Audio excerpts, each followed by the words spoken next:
Vidarbha news माझामध्ये वळूया आताच्या सर्वात महत्त्वाच्या बातमीकडे। दिग्रस शहरातील धावंडा नदीला पूर, वाहतूक ठप्प। शनिवारी सायंकाळपासून सुरू झालेल्या संततधार पावसामुळे आज दिनांक 1 सप्टेंबर रोजी सकाळी 9 वाजताच्या दरम्यान दिग्रस शहरातील धावंडा नदीला पूर आले।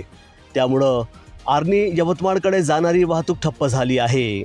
तसेच संततधार पाऊस आणि नदीला पूर आल्याने अनेक भागातील वीज पुरवठा देखील सकाळपासूनच खंडित करण्यात आला होता। धावंडा नदीला पूर आल्याची माहिती शहरात पसरताच नागरिकांनी पूर पाहण्यासाठी नदीकाठी गर्दी केली। दरम्यान अनुचित प्रकार घडू नये यासाठी नगर परिषद आणि पोलिसांनी नदीकाठी चोख बंदोबस्त लावण्यात आला। तसेच नेहमीप्रमाणे नदीचे पाणी आणि नागरी वस्तीत शिरत असल्याने मोठ्या प्रमाणात हानी होत असल्याने गावात लाऊडस्पीकरच्या माध्यमातून नागरिकांना सतर्क व सुरक्षित ठिकाणी जाण्याचे आवाहन प्रशासनाच्या वतीने करण्यात आले।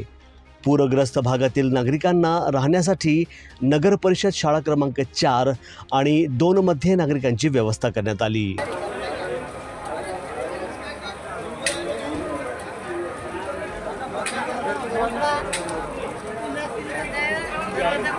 बाप रे, जरा सर को थोड़ा हाँ